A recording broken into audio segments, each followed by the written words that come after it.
Welcome back to the deep dive. So, if you're someone who tracks global business trends, especially in Asia, you might have noticed something interesting happening. The whole traditional idea of the expat professional, the long assignment, family moves abroad, it feels like it's shifting. Today, we're focusing on a pretty major change in Southeast Asia. We're seeing quite a noticeable drop in the number of Japanese professionals taking up those long-term expat roles. Yeah, that's right. And it's more than just like a gut feeling. We're seeing actual data points confirming this. It really suggests a significant transformation in how Japanese multinationals are operating in the region. It feels like a big pivot, almost signaling a new phase in international business collaboration. Okay, let's unpack this then. Our mission today, for you listening, is to really get into the three core reasons driving this. We're talking corporate strategy, shifts in family life in Japan, and those broader economic changes happening across Southeast Asia itself. And ultimately, figure out what this decline actually means for how businesses will integrate and work together in the future. Right. So where do we start? How about the companies themselves, the corporate strategy piece? Why are they sort of pulling back the reins on these big expat assignments? Well, the main trend is pretty clear. It's localization. Yeah. For years, maybe decades, the default was, send a manager from Japan to oversee things, ensure the Japanese way was followed. But that era seems to be winding down. Companies are now saying, look, we need local talent leading the charge, especially for strategies tailored to specific markets. And I guess when you crunch the numbers, it makes a lot of sense, right? The data points towards the sheer cost of keeping a traditional expat being, well, huge compared to hiring locally. It's not just the base salary, is it? It's all the extras, the Oh, T&Cs. absolutely. That's where the real costs pile up. Think about everything involved in an expat package. You've got tax equalization payments, navigating complex visas, international school fees, Which can be insane, right? Easily six figures a year per kid in some cities. easily.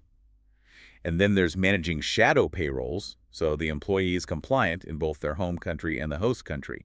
All of this often means the true cost of that expat is maybe 3, 4, even 5 times their actual salary. Wow. So the minute companies really grasp the value of local expertise, I mean, managers who just get the local consumers, the culture, how distribution works, suddenly flying someone in from HQ looks, well, incredibly inefficient. And expensive. A local manager can react faster, they cost less overall, and their understanding of the market is just naturally deeper. It gives them a real competitive edge, I'd imagine. Definitely. When you put local leaders in charge, tailoring products, marketing, everything becomes much more effective. You avoid those sometimes painful cultural mistakes. Yeah, those missteps that used to happen more often. Exactly. It's just a leaner, quicker approach. And crucially, you skip that massive learning curve, that time and money needed to get an expat fully up to speed on the local nuances. Okay, so the corporate strategy is shifting, the costs are pushing companies towards localization. Makes sense. But what about the people? The managers who used to take these jobs? This is where it gets really interesting, doesn't it? It really does, because the company side is only half the story. The other huge factor is what's happening back in Japan, societally. You mean family dynamics? Precisely. What's fascinating here is how much family structures have changed. The sources we looked at really emphasize this, that old model, the male breadwinner goes abroad, the spouse stays home, manages the move, the kids. That's just much less common now. Right. Think about, say, a mid-level manager, maybe 45 years old. Let's call him Mr. Tanaka.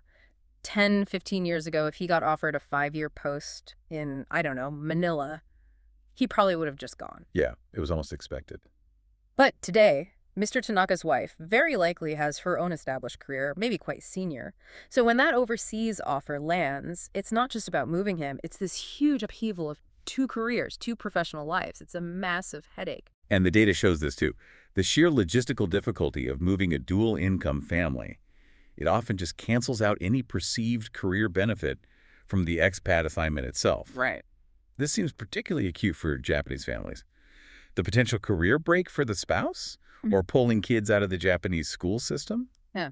It's seen as a really significant long-term risk. A structural risk, even. Taking kids out of that quite rigid Japanese education path, even for a few years, can feel like it jeopardizes their university entrance chances later on. Hmm. And then finding a comparable job or even just getting the right professional licenses for the spouse in Jakarta or Bangkok, That's a huge undertaking. Sometimes practically impossible. So yeah, the potential salary bump just doesn't seem worth all that disruption anymore for many families. And you can see companies grappling with this. Their traditional mobility policies were built for that older family model. They still need expertise on the ground, sometimes for extended periods, maybe 6 months, maybe 18 months for a specific project. But the profile of the person going is changing. It's more likely to be a single professional or maybe a small specialized team rather than the whole family relocating for 3 to 5 years. Which in turn must be changing the kind of support and, well, accommodation they need in Southeast Asia. Absolutely. If you think about the infrastructure that grew up around expats, the big housing compounds, the dedicated services, the demand is shifting. So less focus on building those long-term family homes. And more towards flexible, high-quality living solutions. People coming for these extended projects, digital specialists, auditors, engineers, they need somewhere comfortable, fully serviced, ready to go. Like service departments, that kind of thing. Exactly. That segment is becoming much more critical.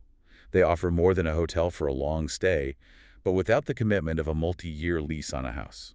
Centrally located, secure, practical. Okay, so we've got companies cutting costs through localization and family dynamics making long-term moves much harder. Let's talk about the third piece, the broader economic picture in Southeast Asia itself. Yeah, this is crucial too.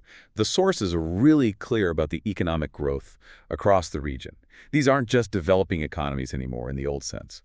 We're seeing strong growth, which creates a much more sophisticated local professional class, especially in major hubs. Think Singapore, Ho Chi Minh City, Bangkok, Kuala Lumpur. And these local professionals are now genuine contenders for top jobs, right? Absolutely, especially those with international education or skills in booming areas like tech, fintech, advanced manufacturing. They're highly competitive candidates for the senior roles that previously might have automatically gone to a Japanese expat. It makes the argument for sending someone from Tokyo even weaker, doesn't it? Much weaker. It's not just about technical skills anymore. It's about market understanding, cultural fluency, even agility. Often these local leaders are seen as maybe hungrier, more adaptable, and they operate outside some of the rigid seniority structures you might find in traditional Japanese corporate culture. So if the local talent pool is strong, speaks the language of global business, and gets the market instinctively, why would you pay a premium to fly someone in? It becomes very hard to justify, both financially and strategically. And then there's just the general lifestyle aspect too, isn't there? There is. While Southeast Asian cities offer a great quality of life in many ways, the cost of living, particularly if you need Western-style amenities or international schooling for a family, has really climbed. Yeah, it's not the bargain it once was, maybe. Combined with improving opportunities and quality of life back in Japan itself, it just adds another reason why expats might choose to return home or maybe look at assignments in different regions altogether. Okay, so putting it all together, the corporate push for localization, the family challenges, the rise of local talent, what's the big picture takeaway? The so what? Well, the key thing is that this decline in long-term expats doesn't mean Japanese companies are pulling out or investing less. Not at all. It really signals a maturing of the relationship. It's moving towards a perhaps more integrated and sustainable way of working internationally. Right, so it's like Japanese firms are getting smarter about how they use their resources. Exactly. They're leveraging local talent for the day-to-day running of the business, for market execution, making sure things operate efficiently on the ground. But they still maintain control where needed. Yes, but it's more targeted. They maintain strategic oversight from HQ, or they send Japanese staff for very specific, often shorter-term roles. Think high-level compliance experts, specialist engineers with unique tech knowledge, maybe people focused on embedding corporate culture. So less about imposing a whole management structure from Japan and more about plugging in specific expertise where it's really needed. Precisely. It's a shift towards genuine integration, leveraging the best of both worlds. The collaboration can actually be deeper because it's built more on shared expertise rather than just a top-down hierarchy. Okay, so let's recap for everyone listening. We've looked at these three big forces converging. One, the corporate world pushing for localization because it's way more cost-effective and often just better strategically. Two, the changing reality of Japanese family life, especially dual-income households, making those traditional long-term family relocations incredibly difficult. A major hurdle. And three, the economic rise of Southeast Asia itself, creating this pool of highly skilled, competitive local professionals ready to step into senior roles. Yeah, putting it all together, it paints a picture of a really profound shift. We're moving away from that model of large-scale, long-term foreign settlement, and moving towards more targeted, strategic international involvement. Which actually raises a really interesting question for you, the listener, to think about. If management jobs are increasingly filled locally and international assignments become shorter, more focused on specialist skills or strategic oversight, what does that mean for the future demand for all that traditional expat infrastructure? The huge international school campuses, the sprawling housing compounds built specifically for expat families. That whole support ecosystem for global mobility seems like it has to adapt pretty quickly to serve this new kind of strategic, often project-based international traveler, something to mull over.